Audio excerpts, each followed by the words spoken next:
All right, I've got what I'm going to use to build my pendulum right here.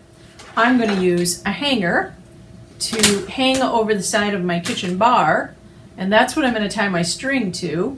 Now, I don't want that to flip off, so I'm going to use this heavy book to help hold it in place. So that's going to hold it in place here.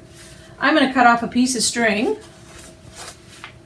and I made my own little Lego thing to tie on the end. This is going to be what I hit something with when I swing my pendulum. And if you'll look, I put a little loop in it here so that I can tie my string to it. So I'm going to build my pendulum, and let's play. Let's see what you've created at home out of what you found to build your pendulum. Be right back. Okay, everything's built. I have my hanger up here with my string coming down to the little device I made to hit with, or something that's called a plumb bob. This is something that hangs down, and right now gravity has it hanging there. Now when you do this, you want to make sure that it is just not touching the surface. And if you're going to do this on carpet, make sure you put down some paper or a piece of cardboard so that you've got something smooth on the ground to be hitting against. Okay? So now, I'm going to see if I can hit some stuff.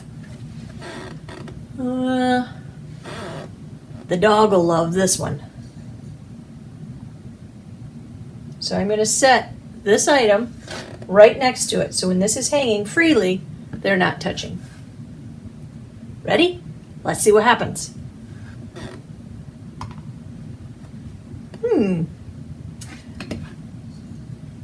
Interesting. This is heavy.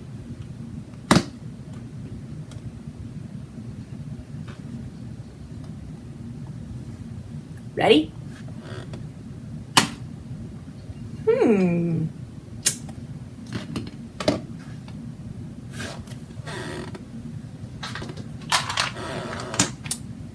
This is kind of heavy.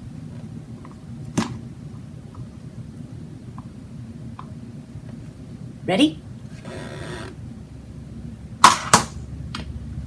Interesting. I'm interested in seeing what kind of pendulum you build at home and what kind of things that you can hit with it and what are the effects. Have fun!